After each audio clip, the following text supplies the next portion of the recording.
Bonjour les amis, bienvenue dans cette nouvelle vidéo. Aujourd'hui nous allons parler du grand match qui arrive entre le Milan qui reçoit l'Inter de Milan pour une place en finale.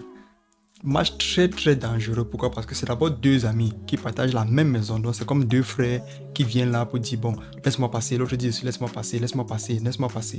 Ça sera vraiment compliqué. Pourquoi? Parce que un a besoin de se qualifier pour être sûr de gagner, pour être sûr d'une place en Champions League l'année prochaine.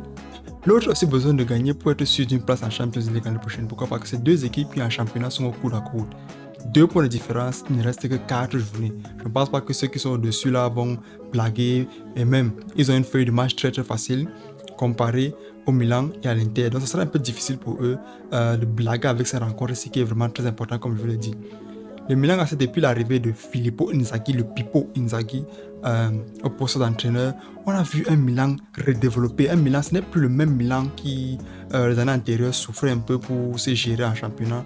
Même si cette année, ils sont 5e, ce n'est pas si évident comparé aux années antérieures où c'était un peu plus compliqué pour eux.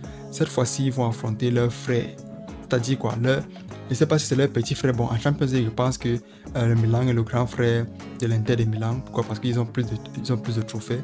Donc, ils vont rencontrer leur petit frère en Champions League. Ça sera à qui parle plus fort, qui laisse la place à celui-là qui va aller en finale jouer potentiellement contre le Real de Madrid ou Manchester City. Maintenant, quand tu regardes la feuille de match, quand tu regardes les absents, tu vois qu'il y a Rafael Leao qui n'est pas là.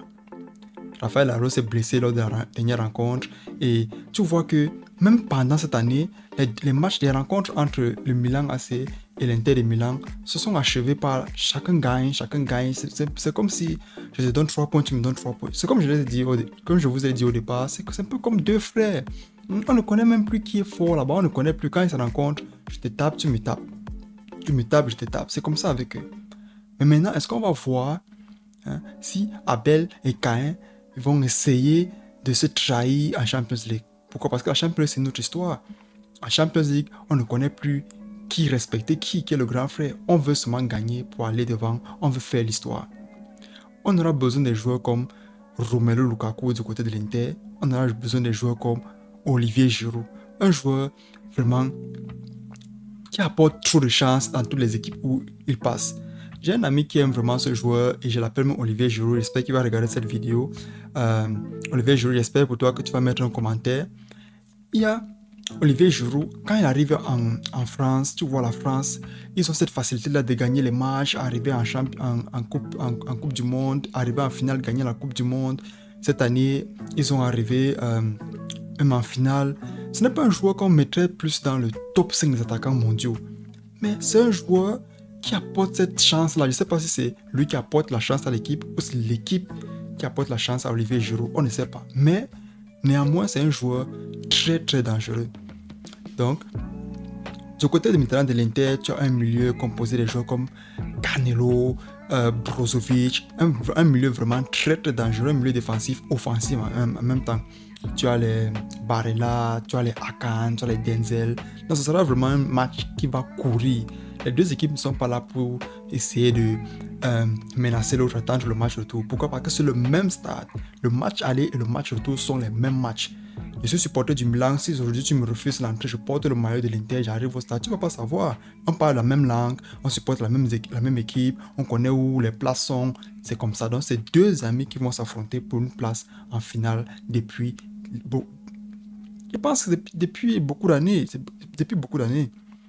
Mais comme je l'ai dit, on a un gardien au Milan qu'on appelle André Onana, un Camerounais très dangereux. Il parle mal au coach quand il veut. Il dit qu'il ne joue plus la Coupe d'Afrique et on respecte ça. Pourquoi? Parce que il y avait une histoire entre lui et le coach du Cameroun. Il a décidé de ne plus jouer. Bon, l'histoire est un peu cachée. On ne connaît pas vraiment ce qui s'est passé. Mais c'est entre eux. Quoi qu'il en soit, il va jouer ce match-ci. C'est un match aussi d'orgueil. Pourquoi? Parce qu'il veut aussi rentrer, montrer là, aux Africains qu'il a aussi la Champions League. Donc, ce n'est pas un trophée à prendre en légère.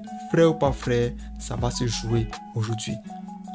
Le côté de maintenant de l'Inter de Milan, tu as une équipe vraiment qui est très dangereuse, surtout avec ce joueur qu'on appelle Lautaro Martinez. Un jeu vraiment très frustré par le fait que en Coupe du Monde, il n'a pas été titularisé. On l'a remplacé à la place du joueur. On mettait plus le joueur de Alvarez à sa place. Donc, il se sent un peu frustré. Donc, il faut quoi? Il faut qu'il gagne ça pour aussi rentrer au pays, bomber le torse. Donc, c'est un match vraiment d'égo à tous les niveaux. Tous les niveaux. Ce qui se passe, c'est quoi? C'est que même s'il gagne, il va encore rencontrer un autre bandit devant. Donc, quelqu'un. Donc, c'est un peu comme un jeu vidéo. Niveau. Parce que les deux qui se rencontrent là, Real Madrid et Manchester City, le gagnant arrive en Champions League pour tuer. Mais est-ce qu'on se pose la question de savoir l'année d'une équipe italienne? Pourquoi? Parce que ça faisait des années déjà qu'on n'avait plus vu une rencontre en demi-finale entre deux équipes italiennes. Et c'est vraiment très beau. Pourquoi? Parce que ça fait encore revivre le football italien. Ça les met encore au devant de la scène internationale. Ils avaient un peu disparu. Ça fait beaucoup d'années. Je me souviens la dernière fois que je regardais un match où le Barça jouait contre le Milan, c'était vers 2012 avec le magique Messi qui fait une rencontre terrible et qui fait trembler le Milan. Le Milan chante Messi maintenant à l'envers. Donc, Messi avait fini de traumatiser le Milan. C'est peut-être ça qui a fait en sorte que les années qui suivaient, le Milan n'avait plus cet impact-là en Champions League. On ne sait pas. Quoi qu'il en soit, c'est ce qui s'est passé. Maintenant, avec le match qui se prépare, les deux équipes veulent redorer le blason. Aussi, c'est un match important dans la mesure où si c'est que les deux équipes séparées seulement de 2 points en championnat et restant 4 matchs, si c'est qu'une équipe réussit à se hisser en finale et potentiellement gagner la finale, ils n'ont plus besoin de trop bagarrer pour les matchs en championnat, non. Ils n'ont plus besoin de ça. Si c'est qu'une équipe gagne la Champions League, elle est automatiquement qualifiée pour la prochaine Champions League. Pourquoi? Parce que ce sont les règles. Maintenant, qui va laisser qui passer? C'est ce qui va se passer aujourd'hui. Et on attend ce match.